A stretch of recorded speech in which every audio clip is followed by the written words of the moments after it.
আমার ভাইয়া ভিউ ব্যবসারও দরকার নাই, আমার কোনো কিছুরই দরকার নাই, আমার কোনো কাবিন ব্যবসারও দরকার নাই। আমি জাস্ট এই সম্পর্কটা থেকে রিলিফ নিয়ে আমি চাচ্ছি যে কোনো মেয়ে যাতে ওর ফাঁদে না পড়ে, এই জন্যই আপনাদেরকে ইনফর্ম করা।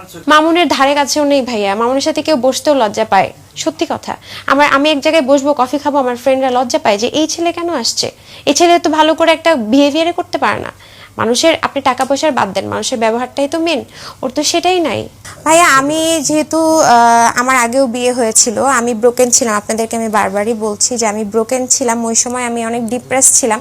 আপনি যখন একটা মানুষের সাথে অনেক দিন একসাথে ঘুরবেন ফিরবেন, অ্যাটাচমেন্ট হবেন, তখন আপনার একটা বাসা যদি পেটও হয়, বিড়ালও হয়, কুকুরও হয়, আপনি তার মায়ের পড়বেন। সো আমার সেটাই হয়েছে, আমি তার সাথে অনেক সময় কাটিয়েছি, আমরা একসাথে ঘুরেছি, অনেক জায়গায় গিয়েছি, সে আমাকে অনেক টাইম দিচ্ছিল, সেই কারণে আমি তার প্রেমে পড়েছি।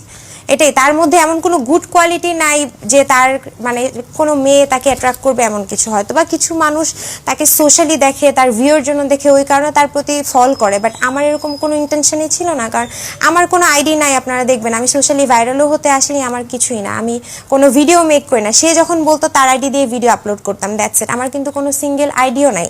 আমার হচ্ছে যখন আমার আইডিগুলা, আমার বিয়ের খবর সবাই জানে, আমার আইডিগুলা তখন হচ্ছে হ্যাক হয় বা হচ্ছে ধরেন মামুন ডিজেবল হয়ে যায়। সো আমার কিন্তু পার্সোনাল কোনো আইডি নাই এখন পর্যন্ত। আমি কোনো টিকটক বা কোনো সোশ্যাল মিডিয়ার ফেসবুক পেজ কিছুই আমার নেই। ভাইয়া আমি 1 বছর যাবত ওর সাথে সম্পর্কে, ধরেন ও গাড়ি কিনলো, ওকে আমি 15 লাখ টাকা অ্যাড করে ওর নতুন বিএমডাব্লিউটা কিনে দিলাম। তারপর হচ্ছে বিভিন্ন সময় ওর এই দরকার হতো, ওদের বাসার জমি ছাড়ানোর জন্য দরকার হতো, এরকম করলে অ্যারাউন্ড 40 মামুনকে দিয়েছি, মামুনের হাতে। আর কন্টিনিউয়াসলি তো মামুনের মা বোন আমার কাছ থেকে টাকা নিতই, প্রতিদিনই নিত। আর আমার যেহেতু ইনকাম সোর্স ছিল না, আমি আমার এফডিআই এর টাকা ভেঙে ওদের ফ্যামিলিতে খরচ করতাম। ও যে রূপায়ণ লেক ক্যাসেলে বাসাটা থাকতো, এটা পুরোপুরি আমি চালাতাম। হ্যাঁ, মামুনের ফ্যামিলি আমাকে টাকা পয়সার জন্য চাপ দিত। ওর মার অনেক টাকার দরকার আসলে। ওর মা টাকা যতক্ষণ ওর মাকে দেওয়া হতো, ওর মার মুখ ঠান্ডা থাকতো, খুশি থাকতো। যখন টাকা পেত না, বা আমার এমনও হয়েছে আমার ব্যাংকটা মাঝখানে ফ্রিজ ছিল, আমি টাকা উঠাতে পারতাম না, তখন মামুনের মা অনেক আপসেট থাকতো। তো আমার প্রশ্ন হচ্ছে, মামুনের মা কেন আমার কাছে টাকা যাবে? রাইট, ওনার ছেলের কাছে যাবে, আমার কাছে তো টাকা চাওয়ার কিছু নাই। মামুনের মা আমার কাছে প্রতিনিয়ত ওনার অসুখ, এই হচ্ছে বাজার লাগবে, এটা লাগবে, সেটা লাগবে, ওনার বাড়িতে ল্যান্ডের সমস্যা হয়েছে ফুপিদের সাথে, ওই ল্যান্ডের ছুটাইতে হবে, এগুলো করে বিভিন্নভাবে আমাকে একটা প্রেশারাইজড করতো এবং নিত।